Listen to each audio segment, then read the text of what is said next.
AugustaSymphony.com.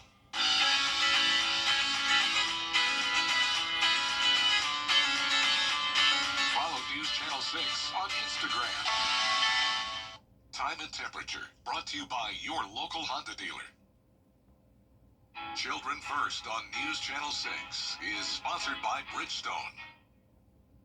We are tracking showers and thunderstorms across the area. A few of them strong to severe. I'll have details coming up. Right now on News Channel 6 at 4, 6 months after Hurricane Helene, Pendleton King Park is still closed. Where things stand with that cleanup? Plus, after the recent shooting at Florida State University, one local college shares its campus safety strategy for students and staff. And what parents and community members are doing to improve youth sports in the city of Thompson. Your News at 4 starts now. Live from Television Park, this is WJBF News Channel 6 at 4.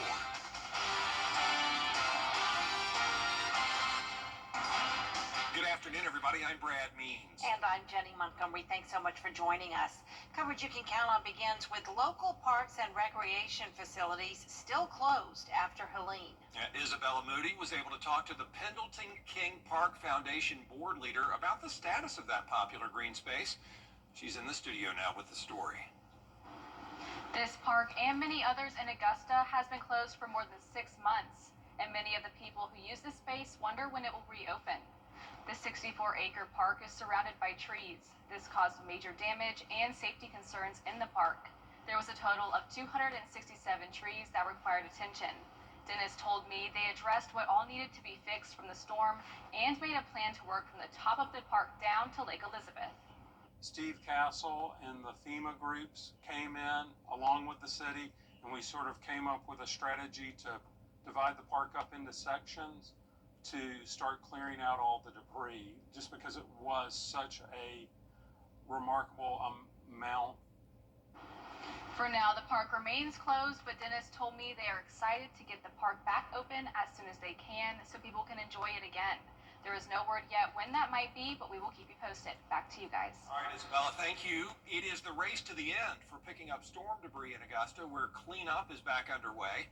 Crews took a break for Masters and Easter. The priority is stumps, root balls, and remaining hot spots that were overlooked before. Augusta's debris manager says the size of those stumps and root balls, as many of you have seen, makes it really tough to clean up. There's a lot of them. We've spent the time off marking things and getting it ready so we can try to do this thing organized and methodical. Give me a deadline. May 15th is what we're shooting at, mid-May, and then hopefully we'll be done. Great work by Steve Castle and company. He says one issue with removing stumps in city parks is state archaeologists have to examine them first to prevent any artifacts from being disturbed. We've got scattered showers this afternoon and throughout the week. Let's head over to meteorologist Miller Hyatt for our first look at the weather. Miller? That's right. Jenny and Brad, we are tracking showers and thunderstorms across the area. A few of them are becoming severe. Right now, we are looking at 2 cells that are severe right now, pushing towards Sylvania. This one's right over Parkers and Scarborough, south of Paramore Hill, pushing towards Woodcliff. Another one near Double Heads and pushing towards Farmdale. Then we have a second cell that's severe, Briar Creek Landing, Red Bluff Landing. This is in Allendale County. Scriven County is also under this warning as well. These cells are producing some damaging winds, possibly up to 60 miles per hour, some small hail between penny and quarter sized, and torrential rainfall. That's really the biggest threat, as we have that possibility of some flooding. And speaking of flooding, we have an aerial flood advisory that is for portions of Columbia and also Richmond County here. This is including Augusta National Golf Club, Martinez, where we've seen over an inch of rain, and it still continues to rain heavily. So we'll be watching that. The main threat for flooding is going to be in urban areas along that stretch. We're going to be seeing those showers and storms. So right now we're approaching an inch at the airport in Augusta, but just outside of Augusta we're looking at possibly up to 1.5 inches of rain, and in Louisville you're looking at some rain as well. So definitely a rainy commute here. Washington Road, we continue to watch that rain come down. Thankfully temperatures have cooled off with the rain 81, Augusta 73. In Aiken, dew points remain very high. Check out Thompson at 70 for a dew point, so very tropical air mass here. We have winds out of the southeast, which is bringing in that moisture. So tonight, expect some storms to linger through about 9 or 10 p.m., and then a little bit of a break before we do return to the storms tomorrow afternoon. So a very summer-like pattern. Temperatures will once again be in the 80s, and then even more storminess as we go towards Friday and into the weekend. I'll have the rest of the forecast coming up here in just a few minutes. Brad and Jenny. Miller, we do appreciate it. It's been nearly a week since a suspect shot and killed 2 people and injured 6 others at Florida State University. 2 minutes. Brad and Jenny. Miller, we do appreciate it. It's been nearly a week since a suspect shot and killed 2 people and injured 6 others at Florida State University. Here at home, local police tell us how they are working to ensure safety on campus. Bria Smith explains. The fear of hearing a gunshot while being on campus may leave a student to worry about their safety, maybe thinking they can take security into their own hands. But here at Augusta University, campus law enforcement is working to make sure that thought doesn't cross your mind. Under Georgia state law, students and staff are lawfully allowed to carry a concealed weapon on college campuses. The campus carry law refers to public college and university campuses and requires the individual to qualify as a lawful weapon carrier. But the Augusta University Police Department shares how they are working to ensure student safety without feeling the need to carry. We actively patrol our campus 24 hours a day, 7 days a week. So there is always going to be Augusta University police officers on campus patrolling, actively working, and keeping their eyes open to help keep this campus safe proactively. You can download the Rave Guardian app, which will allow you to call 911, schedule a timed virtual escort, text campus police, and more. In Augusta, Bria Smith, WJBF, News Channel 6. According to the CDC, Black women are nearly 3 times more likely to die from pregnancy-related complications than white women. This doesn't just affect a certain age in Black women, it affects all ages and all economic backgrounds. One OBGYN says cultural biases have a big impact on Black maternal care. She says changes within the healthcare system and education and awareness are ways to prevent this.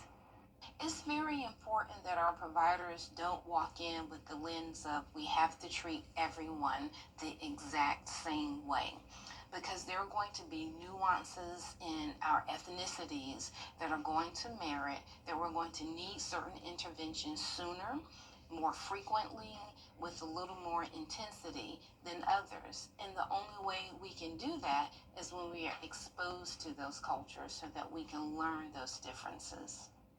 Dr. Adams Pickett also encourages husbands or family members to accompany pregnant women to their doctor visits. Well, parents in McDuffie County want county leaders to improve a park there. In fact, nearly 400 parents have signed a petition calling to upgrade the facilities at Sweetwater Park. Graham Lee has the story. Parents have taken their kids to play baseball and softball at Sweetwater Park for years, but over time facilities have aged, and while some improvements have recently been made, parents signing the petition say they're only seeing more work that needs to be done.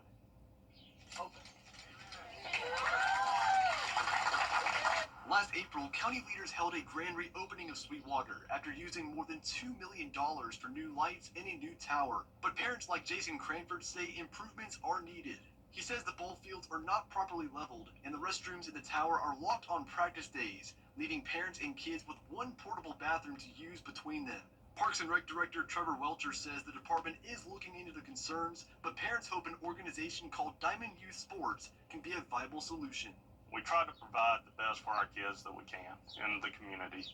And when you see conditions like this, it's hard to bring them out here and let them play because A, safety concerns, and then B, who wants to go to a porta potty all the time?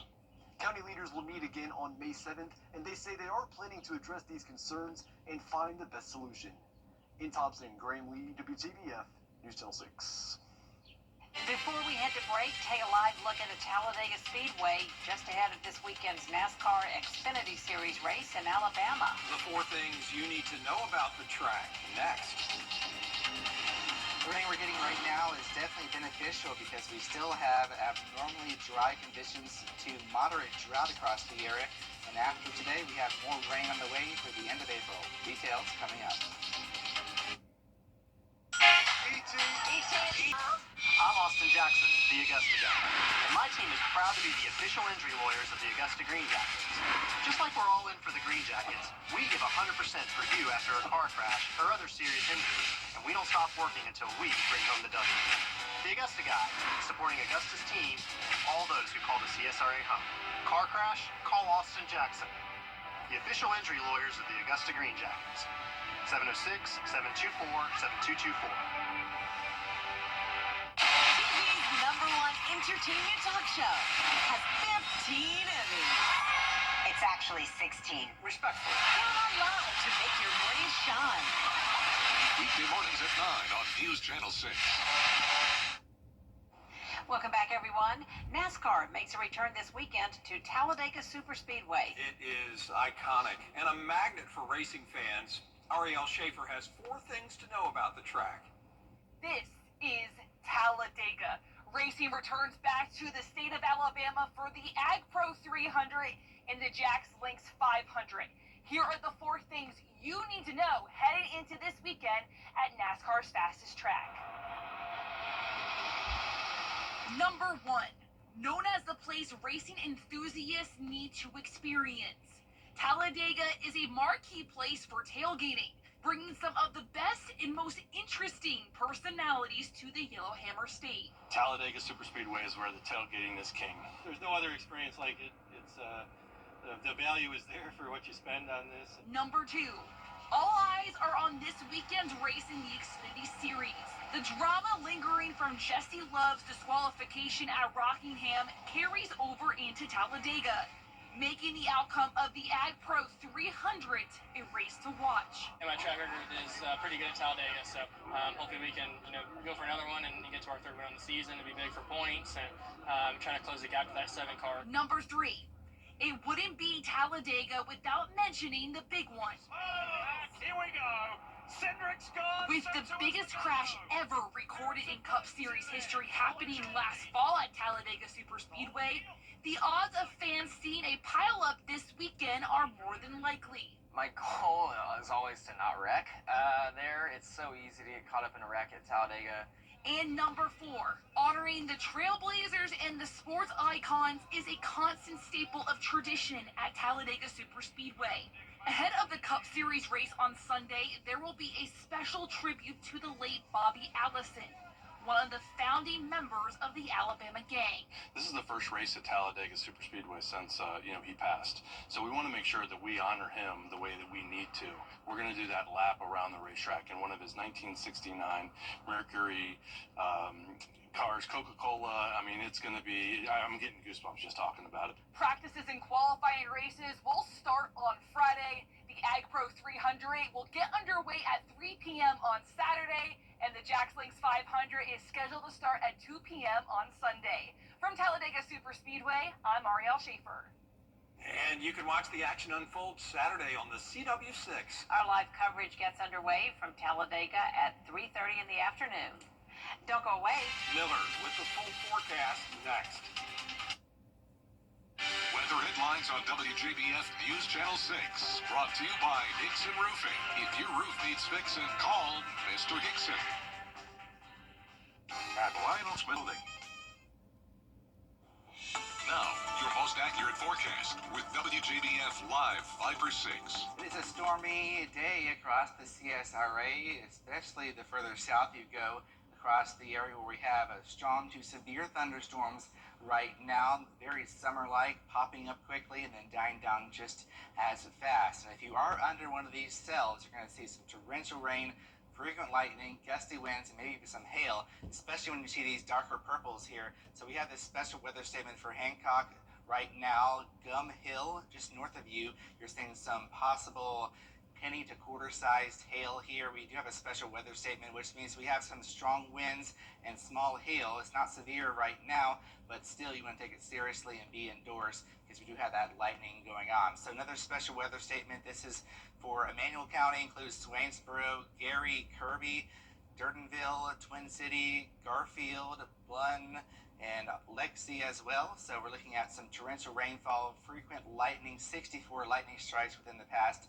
5 or 10 minutes or so. So thankfully that cell that we were looking at over Augusta has since weakened, but in its wake we had a lot of rainfall, over an inch, possibly 2 inches of rain here just north of downtown and near Augusta Country Club, Augusta National Golf Club, and this is south of I-20. An inch here at Television Park at our station, and this is just within the past hour or so. That's where we have the aerial flood advisory for the potential for some flooding in urban areas, low-lying areas right here. That goes through 445. So here is that storm now continuing to push on off to Aiken right now, but it's weekend, which is good news. All this rain is because of a stalled frontal boundary that we're looking at right now, plus we have a sea breeze, so we have moisture coming in off the Atlantic. We also have this frontal boundary, and that is all combined to bring in some rainy weather. So Futurecast shows that frontal boundary is still lingering across the area. We lose the daytime heating tonight, which means we lose the majority of the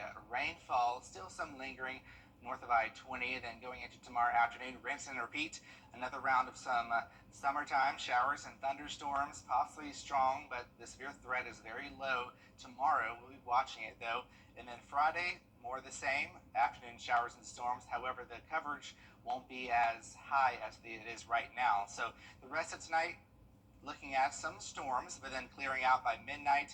Notice here maybe some lingering showers when you wake up on your Thursday. Mostly dry until we get towards the afternoon. Here comes that other round of showers and storms around 8 p.m., lingering through midnight Friday. And then once again, as you know, we dry out Friday morning, and then another round of showers and storms Friday afternoon and evening, but not as widespread as today and tomorrow. So how much rain are we talking? Well, it really depends if you are under one of those storms where you can see a few inches. If you're not under a storm, you could see as low as 1/10 of an inch of rain. So rain chances after that are going down to about a 10% Sunday and then a 20% next Wednesday. Temperature-wise, staying above average in the upper 70s to low to mid 80s. And then during the nighttime, temperature is pretty mild as well. So for tonight, temperatures in the low 60s. Tomorrow, temperatures will be in the low 80s with those scattered storms in the afternoon. Then your 10-day forecast shows that we have storms starting the weekend, but then drying out and cooler at the end of the weekend. And then next week, we continue that summer like air with highs in the mid to upper 80s. Well, we do need the rain, so that's good. Yeah, we'll take it. We'll be right back. Get in. Let's go. Podcasters are getting younger and younger these days. And the guests on these interview shows are getting stranger. Here's an example. Welcome to the Talking Baby podcast. On today's episode, we'll be talking to the weird-looking person who lives at my house. Thanks for being here, weird-looking person. Well, thanks for having me. As you know, you are my third favorite person in the world, third behind the two larger people that we also live with. They're both awesome. So cool.